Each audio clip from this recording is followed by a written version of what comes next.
Ito para sa itlog. Pero wala ako sa itlog. Kaya, isa yarda o isang metro. O, di ba ang haba mga friendship?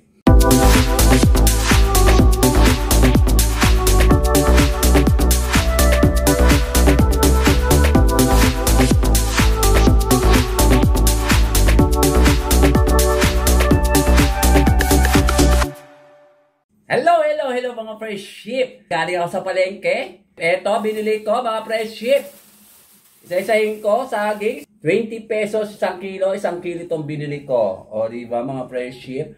At etong kamote, ang bili ko dito is 10 piso. 30 ata isang kilo nito. Ito, di ba? Kamote, kulay dilaw ang loob. At hindi kulay puti. Hindi na ako mahilig sa puti. Sawa na ako sa puti. Kailangan naman dilaw kasi mas makunat daw at mas malagkit ang kulay. Dilaw kaysa sa puti. O, di ba mga friendship? At bumili ako ng kalamansi. 10 piso, 40 isang kilo. Ay, 40 ba isang kilo? O, 140 ito, mahigit. Ayan, o, di ba mga friendship? Eto, tong sibuyas. 25 isang kilo. Bali 13 yata o 12. Basta kalahati lang to mga friendship. Konti lang binili ko. Ayan, o. Mahulog yung iba. Ayan, o, ito. Sibuyas na puti, medyo mura na siya. Ganito siya kaliliit. Ito gusto ko maliliit. Sawa na ako sa malalaki. O, di ba mga friendship? At ito, sibuyas na pula. 60 isang kilo, 1/4. Bali, 15 pesos. 15 pesos. O, di ba? May pula na, may puti pa. O, di ba? Ano kayo mas masarap? Puti o pula? Kasi itong pula daw, masarap pang gisa. Ito para sa itlog. Pero sawa na ako sa itlog. Kaya, gulay naman, mga friendship. Ito, meron pa ako dito ang haba, haba-haba, isang yarda, isang metro, o haba, o di ba mga friendship? Isang yarda, o isang metro, o di ba ang haba mga friendship?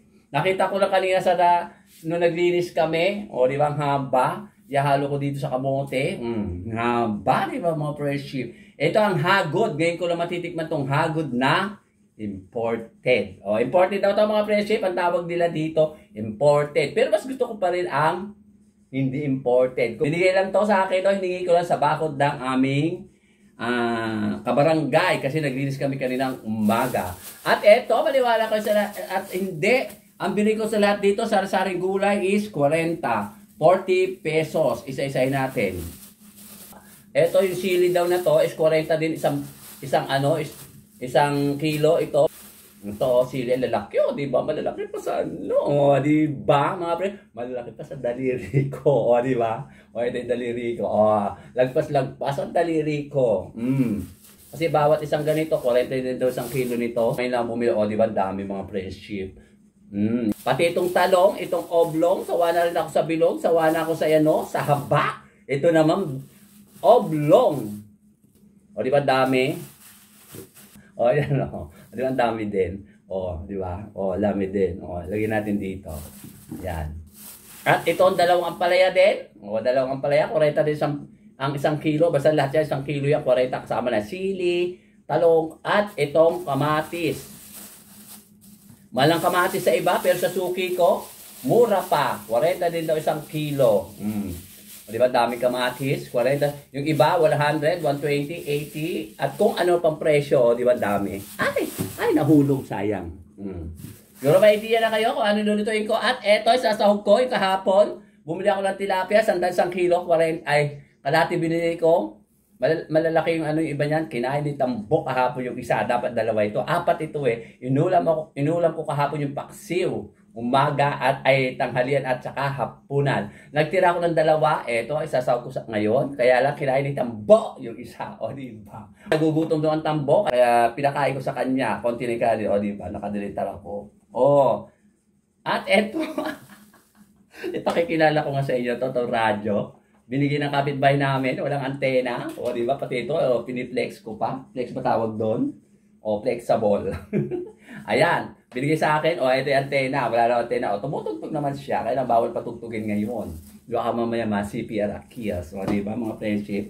Di ba dami? Ako lang mag-isa. Pero di ko maglulutuin lahat. baka sa isang araw pa iba, pare-rep ko yung iba, padadala ko doon sa kapitbahay ko yung mga gulay para hindi siya masira. Magluluto na tayo mga friendship. Ito, lalagyan natin ang walang katapusang sabaw ng bigas. Diba?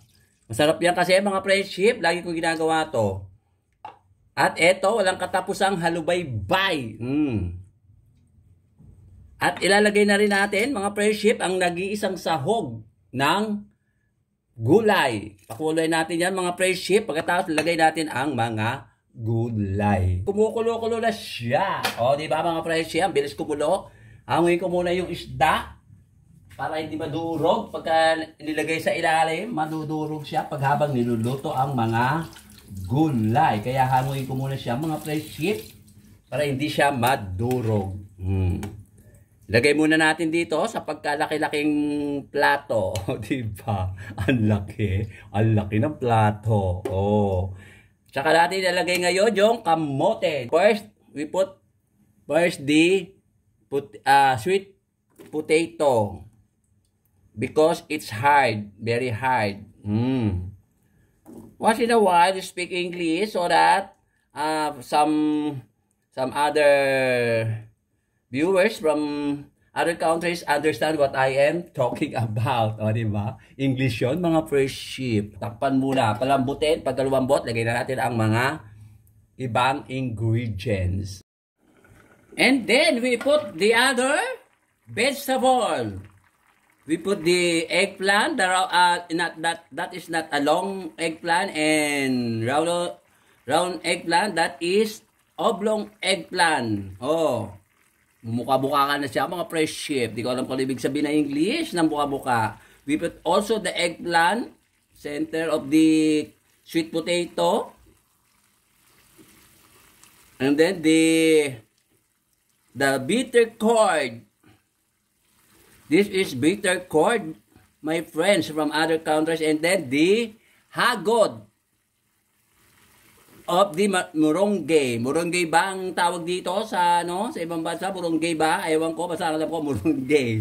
Sa Tagalog, marunggay. Ay, malunggay. Buwalang malunggay. O, di ba? Kung ano naman sinasabi ko, mga friendship.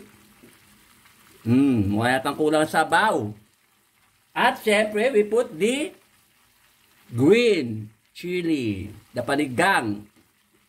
For the first time, I put the round white onions. I like onions white.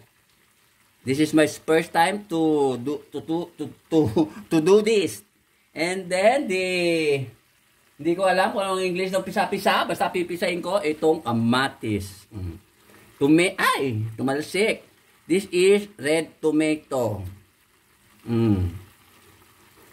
Ay hindi ko hiniwa yung sibuyas kasi malilit siya. Small but terrible. Small but terrible. Oh, ay. And we put some, a little bit, what do we call this? Salt, iodized salt. And for the pampasarap. Di ba mga friendship? Mukha siyang masarap, di ba? Ganda ng kulay, mga friendship. Mahilig ako dun sa bilog-bilog na na sibuyas. Gustong-gusto ko yung sibuyas na bilog. Yung isda, mamaya na, iibabaw natin, mga friendship. Mga friendship, di ba? Haluin natin, masyado, baka mamaya pumait siya. Dahil may ampala siya. Baliktarin lang natin. Yung mga nasa ilalim, ilagay natin sa ibabaw. At ang mga nasa ibabaw, ilagay sa ilalim. We put in the top of the world. Top of the world, di ba? Very delicious. Foreigners out there, this is vegetable for life. This is very delicious. I can eat vegetable for life every day with fish. Di ba mga friendship?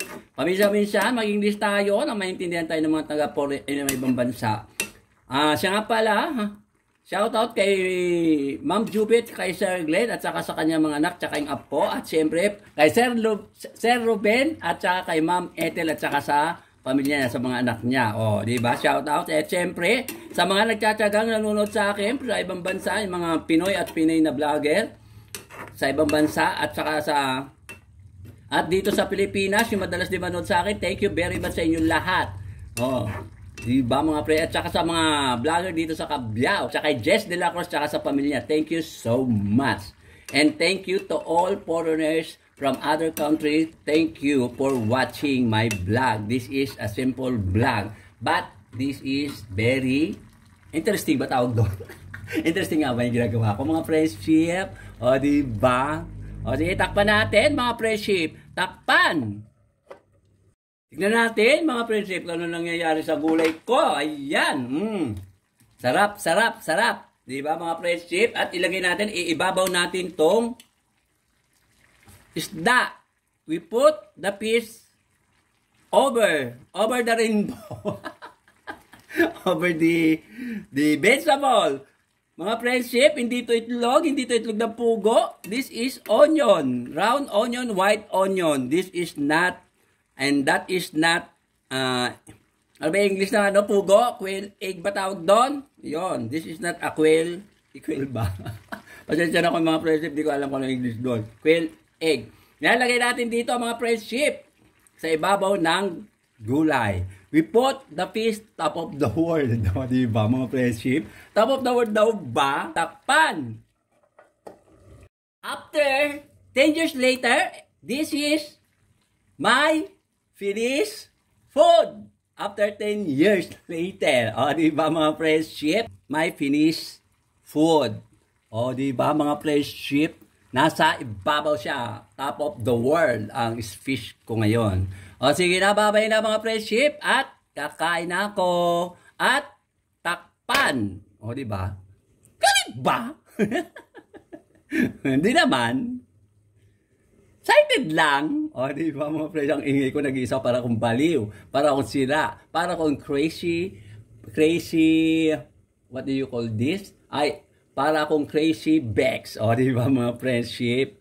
Mga friendship, eto na ang aking finished food. O diba, ang sarap mga friendship. O diba, yung isda, nasa ibabaw siya para siya naging reyna. Kakain na ako. Ako lang mag-isa, pero daming gulay. Meron pa sa kawali. Hello mga friendship, eto kakain ako ng tanghalian. Anong oras na? Mag-alas 12 na. Hindi ako kumain kanina umaga, kaya maaga akong kakain ngayon. Kasi hindi ako kumain kanina umaga, kaya kakain ako ngayon ng maaga-aga. O diba, ito yung aking ulam, yung aking finished food. O diba, ay, talaga mo nakatas ang paa. Ayan, ganyan na lang, ayan. Ay, paano ba? Ayan, ganyan na lang. Kahit tayo mga friendship, papakita ko lang paano kumain ng gulay ulit. Paulit-ulit na lang yung gulay ko mga friendship. Wala akong malutong iba dahil ito lang talaga ang kaya kong lutuin. Ito ang palaya.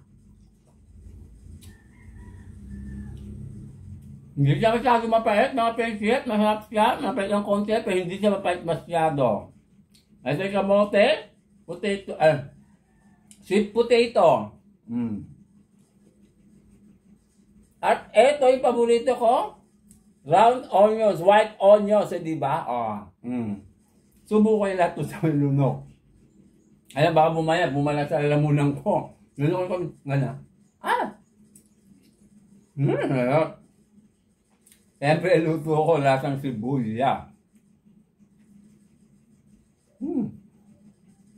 Kaya kung pwede lunukin ko, dahil na! Diba? At eto, yung siling green, tignan natin kung di manghang. Manghang siya, pero di masyado. Kayang-kayang isubo, kayang-kayang kainin. At eto, yung hagod, imported na hagod. Mas gusto ko pa yung native, kumbaga sa Pinoy, mas gusto ko Pinoy ka sa kanlo. Diba? Ayan o, diba nakita mo yung pagkahaba kanina? Ang tawag dito mga prinsip, hagod. Masarap siya. Siyempre, luto ko yan. At itong eggplant, oblong eggplant. Ito paborito ko sa talong. O, diba? So, wala ko sa mahaba. So, ano lang sa bilog, ito naman oblong. Ito, buo yan eh. Ayan o, buo. Buo siya. Kaya bili ako. Natin. Mambot. Sarap. Ano pa ba? Ayan, tikman ko na lahat. Pati kamote. Ngayon, ito yung isda. Tikman naman natin kung ano lasa. Siyempre, lasa ng isda. Ayan, isda. Ito. Isda. Tikman natin, lasang isda. Huh?